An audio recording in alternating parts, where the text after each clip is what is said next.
Do you have enough ankle range of motion to do a single-legged squat, also known as a pistol squat? Yes or no? And can you actually hang out in this position comfortably? Now, it is a little bit of a balance act, so there is that, but do you actually have the strength, the mobility, the skill to do that, and to do that well? If not, so we have some other videos talking about like foot, ankle, calf rehab work that we can do. All of that would be great. What I want to show specifically is just simply using voodoo floss on your foot and ankle. And this is going to help a lot with working to open up the ankle so it can move a lot more effectively. Because for most of you, what you'll find is that as you try to do this movement, or you try to just kind of isolate your ankle range of motion. So if I come here into a lunge and I'm just thinking, let's shove my knee forward and out. And I want to keep my big toe on the ground. So hard and fast roll with this. You need to keep your foot flat as possible, and you need to keep your big toe on the ground. So I think about having this triangle of pressure on my foot. So I think about one point that is my big toe, one point that is my pinky toe, and one point that is my heel. So that makes a triangle. I keep my body weight focused right in the middle of that triangle, which is my arch. Or I can just think, keep your body weight in the middle, keep your body weight through your arch. Don't keep your body weight in your heel or in the ball of your foot or anything silly like that. You need to be able to use your whole base of support here. You don't want your body weight going primarily on the front or on the back. Keep it on the middle.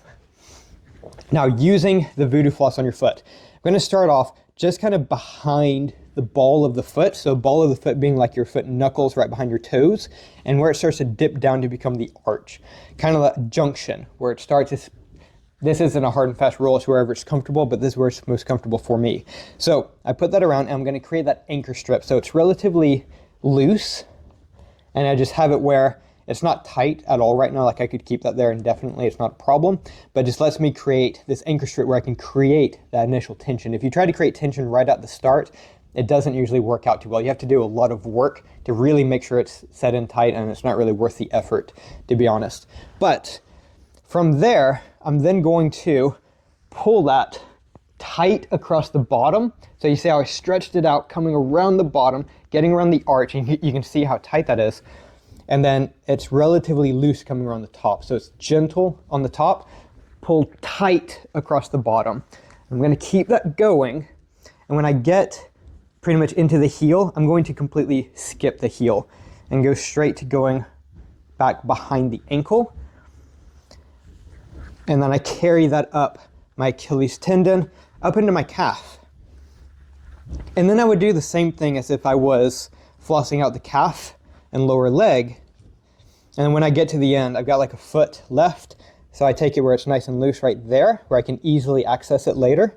And I pull that around, stretching it as I go, and then I just tuck in the end. Now it's nice and tight. It'll hold that there, but I can also get into it easily. Okay, that's important. You need to be able to bail out quickly, because this does cut off your blood flow. Sometimes it does make people feel a little bit funny in the head, or claustrophobic, or insanely angry.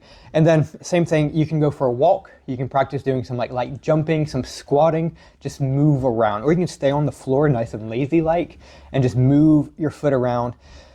Now doing the foot and ankle, that's usually not really painful for people. It's usually, okay, that's a little bit uncomfortable. Maybe if you got too far up your toes, and this is probably why I don't like having it like right around the toes or the base of them, is that it'll kind of clench them and compress them inwards, folding them inwards, which I have done a little bit. I'm a little bit further up towards my toes than I like, and that's uncomfortable. Not because the muscles are being massaged, but because you're compressing your skeleton kind of in this kind of way.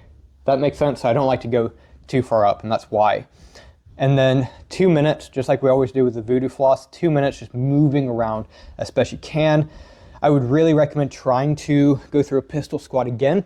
You'll typically find, if you can really tolerate moving through such stiffness, such tightness, that you may feel a little bit better going into it, because it's actively helping to open up the ankle joint itself, and it may be a little bit easier to get into it. Also, I do recommend holding the front foot. It just helps to give you that forward lean so that you can maintain your center of balance. This action kind of helps to maintain a counterbalancing effect, because your hips do have to go quite far back because you're effectively doing an air squat, right?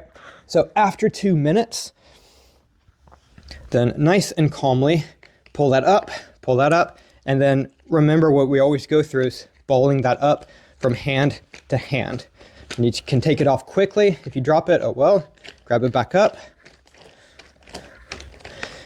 And then, I'm not sure if that's gonna pick up so well on the camera, but you can see how that was so pale, and now you can see how it's getting more and more red. I can feel the blood and the warmth going back into my foot. And then use this time, roll this back up, and keep your foot moving around. Go back through some squatting, go back through the pistol, walk around, impact your foot, like practice stomping on the floor, get it moving, keep the blood flow going. If you suffer with chronic pain, chronic injuries, athletic injuries, I have got you covered. My name is Ethan Hammond, and I am a strength and rehab specialist. I work with people who want to return to sport and fitness, but feel that they can't because of pain and injuries. I've helped people with conditions such as lower back pain, ACL tears, shin splints, neck pain and chronic headaches, and so many more things. Now, a lot of you will be going through things like this, like what I just listed above, and you're saying that you cannot train anymore. Bullshit. You have got to train, and you've got to train right. Train or complain, that is the way this works. Now, I work in person in Southampton, England, but I have online services as well if you're a bit further out. And I also offer free consultations to get you started with a free game plan and strategy for getting out of pain. All you have to do is to send me a text or a WhatsApp message to 07 305 231 339, and I will personally get back to you in the next 24 hours to get you started on the road to proper recovery.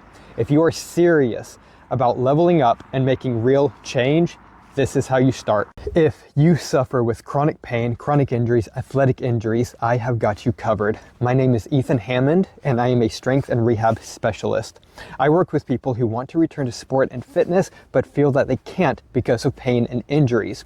I've helped people with conditions such as lower back pain, ACL tears, shin splints, neck pain and chronic headaches, and so many more things. Now, a lot of you will be going through things like this, like what I just listed above, and you're saying that you cannot train anymore. Bullshit. You have got to train, and you've got to train right. Train or complain, that is the way this works. Now, I work in person in Southampton, England, but I have online services as well if you're a bit further out. And I also offer free consultations to get you started with a free game plan and strategy for getting out of pain.